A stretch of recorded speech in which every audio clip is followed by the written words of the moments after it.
and then Rik. Rik Feeney, we all know because he comes and talks to us regularly. But I don't know what you're going to talk about today. I can talk about... You're never at a loss for something to talk about. If you guys want me to talk about avocados, I can talk about them. I like avocados. But if you want me to talk a little bit about marketing, give you a couple of ideas. In fact, at the end today, I have a present for everybody here. Marketing little gift that will take you 2 years to use. Oh, wow. And promote your book.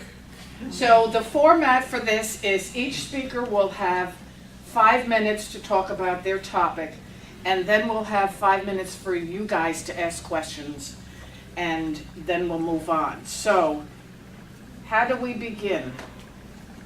Do we want to start at that end or this end? Ladies first. Raise your hand if you want to be first. This end. This end, okay. Okay, we've Cool. chosen you, Rik. Well, I'll stand up and chat to you guys. Good morning. Good morning. Thank you all for coming here today. Hopefully we can give you lots of great ideas before you go home. My name is Rik Feeney. I'm an author, book coach. I've been writing books since 1992 or so. I got 81 books published. But the most important thing was, I know you can't tell by this magnificent physique, but 30 years and 30,000 pizzas ago, I was a gymnastics coach. And so they said, well, what do you know about writing? So I thought, well, gymnastics. So I wrote a book titled How to Conquer Anorexia. And I did a really good job, don't you think? Pretty amazing. So, but actually what we're going to talk about today is marketing. And famous saying I have that I tell people all the time, 5% of the effort is writing and publishing, 95% is marketing and promoting. And unfortunately, I have a lot of authors that I work with. I'm guilty of it myself. I would much rather sit down and write and work on the next book. And one of the best marketing tips is when you finish your first book, start writing your second. Get it out there. The more books you have going, especially if they're in a series, like if you could put together a trilogy, if it ever gets picked up in Hollywood, they don't like one-shot wonders. They want something they know they can make into 2 or 3 movies. That would be great. So, a couple of things I'm going to tell you about right now. One of the most critical things I know most authors forget to do is they forget to go back to their ISBN number at Bowker. At Bowker, they have a list of all the ISBN numbers you're using. Unless you've gone with CreateSpace or Ingram Spark, someplace that gives you a free ISBN, you need to check up on it and make sure, because Bowker has 5 to 7 pages of all sorts of information. They want to have the title of the book, the author of the book, the trim size, the page count, the pricing, what kind of shipping rules you have, any kind of discounts you give, whether the book is returnable or not. But guess what? Bowker has 2 major publications. One's called Books in Print, the other's called Authors in Print. I wrote a book called Back Handsprings, The Secret Techniques. Originally, I put it out as Secret Techniques to Learning Back Handsprings. I got listed in the subject index under Secrets. That's when I learned that the keywords in the title are ultra important, and the keyword for me was back handsprings. So I switched the title so that that would be the keyword I would be listed under. Now, almost all of my books, since I wrote one of the best-selling books on the sport of gymnastics, published by McGraw-Hill and sponsored by Spalding Sports Company. And when I realized what was going on with it, I thought, wait a minute, these guys are going to do all the work for me. They didn't. So I had to go back in and make sure the ISBN and everything else was taken care of. So don't wait for somebody else to do that for you. Yeah. Oh, excuse me. Bowker? Bowker, B-O-W-K-E-R. Great, thank you. Time? You I'm done already? You have about a minute left. whole minute. Holy We know you can talk for a cheeseburgers. couple hours. 6 hours at least. Yeah, we could talk forever and ever.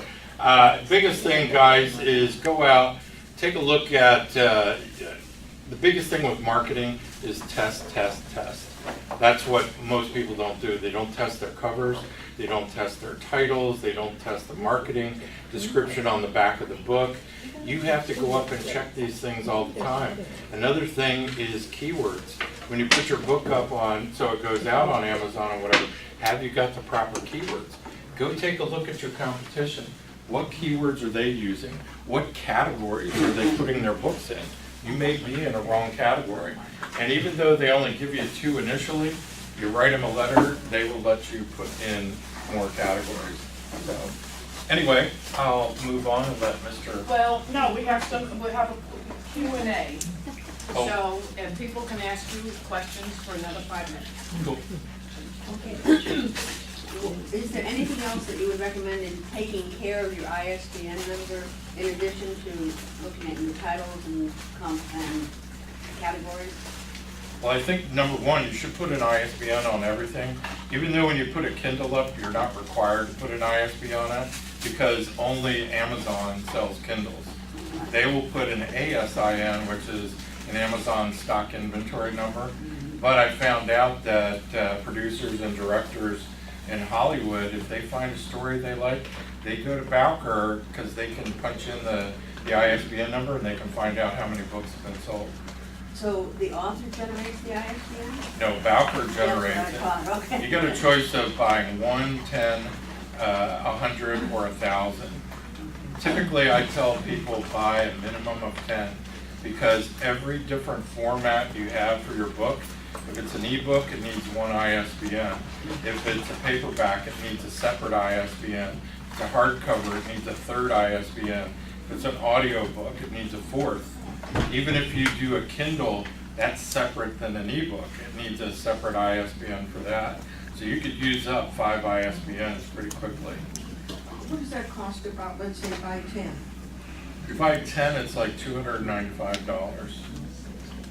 You know, I buy 100 because I got 81 books. I know that I'm going to need a lot of. If I really think I'm going to put out a lot of books, I might go out initially and buy, because it's like $575 or $95 for 100 of them. Hey, Rick, let's say that you used CreateSpace and the first time you put your book out there, and now you'd like to go beyond that. Can you buy a new ISBN, or is your book forever identified by that CreateSpace? Well, that particular ISBN? version of it will always carry that ISBN. You cannot take an ISBN and put it on any other book or use it again for a different book. It's locked in there. But I know people that may delete their publication on CreateSpace and go back. I think Copyright Office requires 25 to 30% addition or change to the book, and then you are required to put a new ISBN number on it. So if I went back and revamped the book, I can get a new ISBN and then go through the whole process. Right, put it back up there. Okay. And you definitely wanted to use that ISBN number everywhere as an identifier. I put it on a picture of my book on the back of my business card, and I put the ISBN number to make sure people can find it online and they're going for it. But I would also go, once you've got the book ready to go, you want to go out and get a Library of Congress number. Everywhere you can go to get the book registered, put it out, because if you go up initially, if you don't have a Library of Congress number, they're going to require you to get what's called a pre-assigned control number, which looks exactly like a Library of Congress number. And you will send them 2 copies of your book and get it out there. The other thing is, copyright-wise, copyright your book within 90 days. Because if somebody goes to steal any of your material, if you've registered it, understand you have a copyright as soon as you write something down in a fixed medium. But you don't have registration. And if somebody should get hold of your work, if you register it, you're going to get more credence in the court. Plus, if you do it within 90 days, you get to file for court fees, legal lawyer fees, things like that. If you wait till after 90 days, you can't recover. So any where do you legal- register it? I think what we have to do is move on. Everybody is gonna be available after the meeting to answer questions, and you can certainly delve deeper into the subjects that they're talking about. libraryofcongress.gov/copyright. Next is Michael Ray King and